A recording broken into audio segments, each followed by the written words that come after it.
السلام علیکم ګران مینوال زه فیضان ګلستاني یو ځل بیا حاضر یم دوستانو. تاسو په سټارټینګ کې د ګل چاحت هغه کلیپ هم سې کو ټول ولا مبارکي ورکړي. نو دا په جمعات کې ولاړو.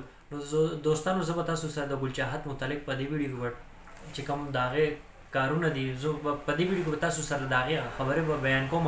نو دوستانو خبره داسې د ګل چاحت چې دی نو د ډومتوب نه توبه وویستله. ډومتوب کار یې پرېښودو ولې چې دی نو د هغې څه فایده نه وه نه په دنیا کې او نه په آخرت کې. دواړو اړخ ته چې دی نو انسان بربادېږي.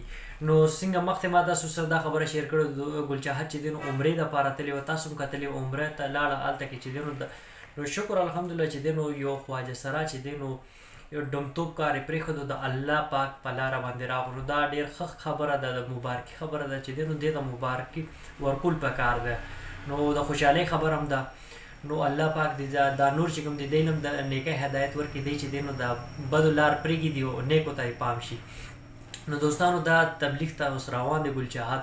نو د ګل چاحت چې کوم نوم و نو هغه یې چینج کړو. نو د ګل چاحت چې کوم نوی نوم دی نو هغه ماویه یې کېښودو. نو ډېر ښکلی نوم دی.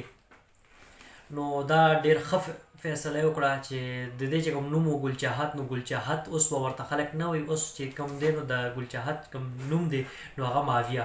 نو ډېر ښه نوم کېښود نو ماویه. نو اوس چې دی نو ماویه تبلیغ لپاره روان دی. نو جومات کې چې کوم ورسره ملګري تاسو صحیح کړل نو دی اوس چې دی نو تبلیغ باندې روان دي. یو ځای ته به ځي نو هلته کې به چې دی نو د الله پاک او د دین اسلام خبرې به خلکو ته به ښیي او بیان کوي. نو ډېر ښه خبره ده.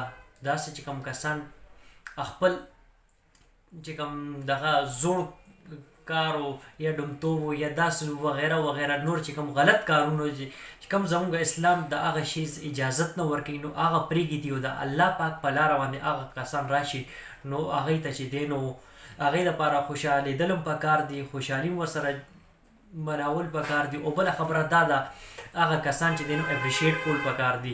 نو اوس چې دی نو ماویه ولې چې هغه زوړ نوم خو نه اخلمه ولې اوس نوی نوم چې دی نو ماویه ده. نو د سړو هغه نوم یې کېښودو.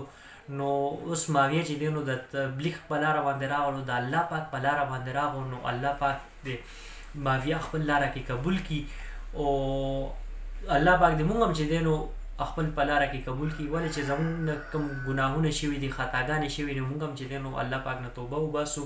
نو داسې چې کوم قدم یې اوچت کړی دی ماویه نو ډېر ښه قدم اوچت کړی. نو دوستانو ما له خپل دوستانو سره دا ویډیو شیر کړم. که ویډیو کې ما نه څه غلطي شوې وي یا په الفاظو کې ما نه څه غلطي شوي نو زه بخښنه غواړم. انشاءالله ډېر زه تاسو سره به یوې نوې ویډیو کې به ملاقات کېږي. د خپل ځان ډېر ډېر خیال ساتئ. د لوی الله په امان. والسلام.